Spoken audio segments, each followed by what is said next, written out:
Welcome to Yugo Studio. Welcome to Yugo.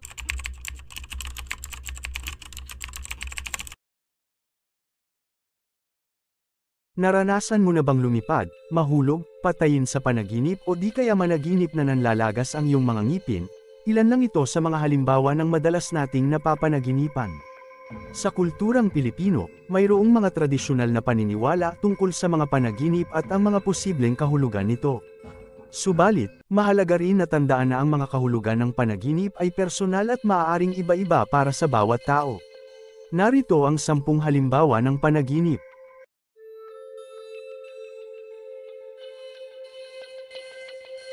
Ang panaginip tungkol sa apoy ay maaaring magkaroon ng iba't ibang kahulugan depende sa konteksto at karanasan ng tao.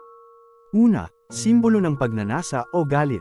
Ang panaginip na may apoy ay maaaring nagpapahiwatig ng mga damdamin ng pagnanasa o galit na hindi pa nasasabihan o napapalabas sa totoong buhay. Ikalawa, simbolo ng paglilinis o paglalaho. Ang apoy ay maaari ring magpahiwatig ng proseso ng paglilinis o paglalaho. Sa ilang kultura, ang apoy ay sinasabing naglilinis ng mga bagay-bagay at sumisimbolo ng pagbabago o paglisan sa mga bagay na hindi na kinakailangan. At ikatlo, spiritual na kahulugan. Sa ilang pananaw, ang apoy ay may mga spiritual na kahulugan. Ito ay maaaring sumimbolo ng enerhiya, liwanag, o kapangyarihan.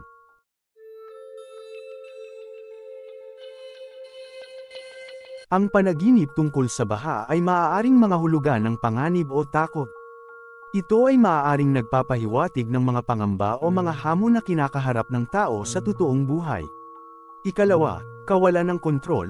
Ang pagkakaroon ng panaginip na may baha ay maaaring sumimbolo ng kawalan ng kontrol sa isang sitwasyon. Ito ay maaaring nagpapahiwatig ng pakiramdam na hindi kontrolado o hindi kapanipaniwala ang mga pangyayari sa buhay.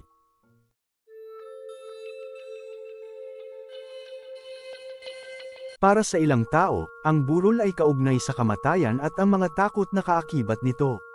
Ang panaginip na may burol ay maaaring nagpapahiwatig ng takot o pangamba sa kamatayan at ang mga hindi pa natatanggap na aspeto ng buhay at kamatayan. Ikalawa, ang burol ay madalas na kaugnay sa pagluluksa at pagdadalamhati sa pagkawala ng isang mahal sa buhay. Ang panaginip na may burol ay maaaring nagpapahiwatig ng mga hindi na ipahayag na damdamin ng pagdadalamhati o pangungulila.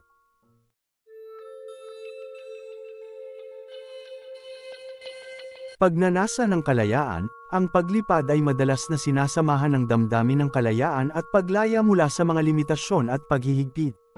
Ang panaginip na may kaugnayan sa paglipad ay maaaring nagpapahiwatig ng pagnanasa ng individual na makalaya o makawala sa mga pangamba at responsibilidad. Ikalawa, ang panaginip na may kaugnayan sa paglipad ay maaaring nagpapahiwatig ng tagumpay, ginhawa, at kasiyahan sa pag-abot ng mga layunin at ambisyon sa buhay.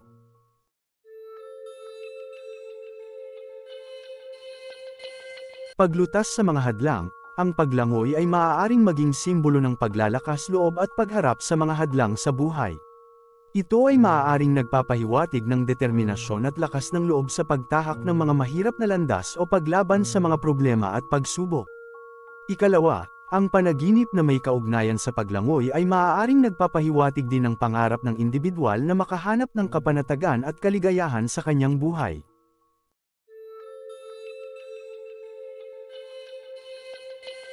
Takot at pagkabalisa. Ang panaginip tungkol sa giyera ay maaaring magpahiwatig ng takot at pagkabalisa sa mga hamon at kaguluhan sa buhay.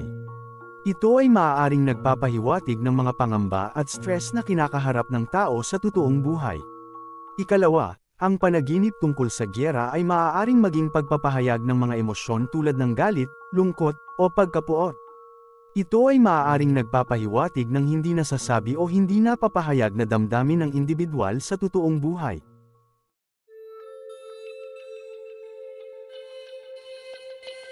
Ang panaginip na may kaugnayan sa lindol ay maaaring magpahiwatig ng pangangailangan ng individual na maghanda at magplano para sa mga sakuna o kalamidad.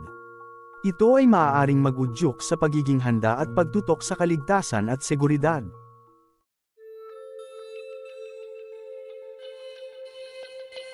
Ang panaginip tungkol sa sakit ay maaaring magpahiwatig ng takot o pangamba sa kalusugan.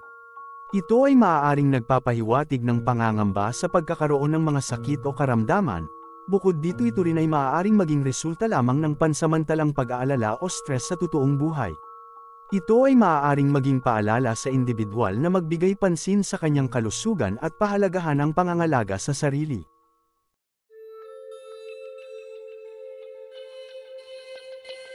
Ang pagsusuka sa panaginip ay maaaring simbolo ng pangangailangan ng katawan na mag-alis ng mga masamang elemento o toxins.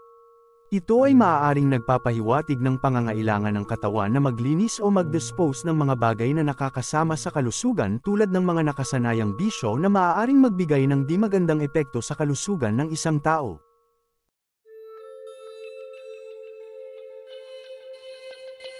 Pagtanggap sa kabiguan, ang pagkahulog sa panaginip ay maaaring magpahiwatig ng pangangailangan na harapin at tanggapin ang mga kabiguan o pagkabigo sa buhay.